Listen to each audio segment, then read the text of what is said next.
Salut la famille, bienvenue à la capsule 27 de votre formation sur la nouvelle vision, sur la vision du Conseil panafricain moderne.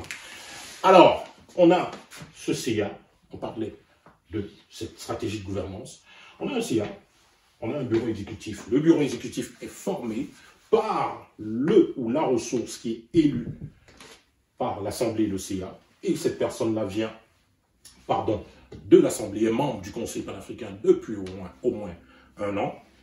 Alors, cette personne devient directrice ou directeur général du bureau exécutif parce qu'elle vient avec un programme et elle vient avec ses ressources, des individus, des ressources choisies dans l'Assemblée, oui, qui sont aussi membres de l'Assemblée depuis au moins un an. Ok? Et on constitue donc ce bureau exécutif et devient président du CIA.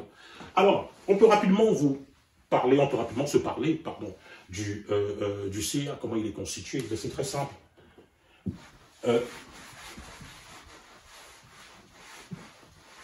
Pour comprendre le CIA du COPAC, il faut comprendre comment on a voulu constituer chaque représentation des institutions au sein du COPAC.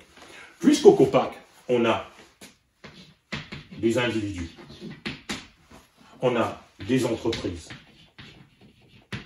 on a des associations, on a des individus, des entreprises, des associations, on a même des collaborateurs, on a des organisations qui collaborent. Il fallait créer une formule de gouvernance qui inclut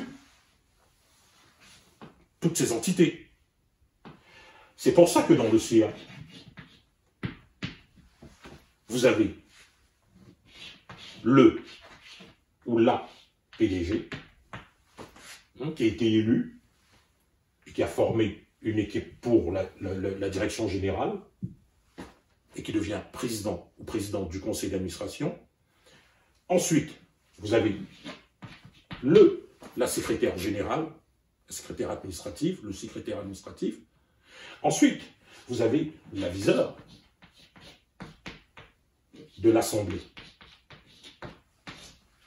L'aviseur de l'Assemblée qui est dans le CIA et qui est vigile d'ailleurs à la trésorerie, donc qui a accès en tout temps à ce qui se passe avec la trésorerie. C'est l'aviseur de l'Assemblée des membres. Donc c'est la représentation de l'Assemblée au sein de ce CIA-là. C'est la représentation des individus au sein de ce CIA.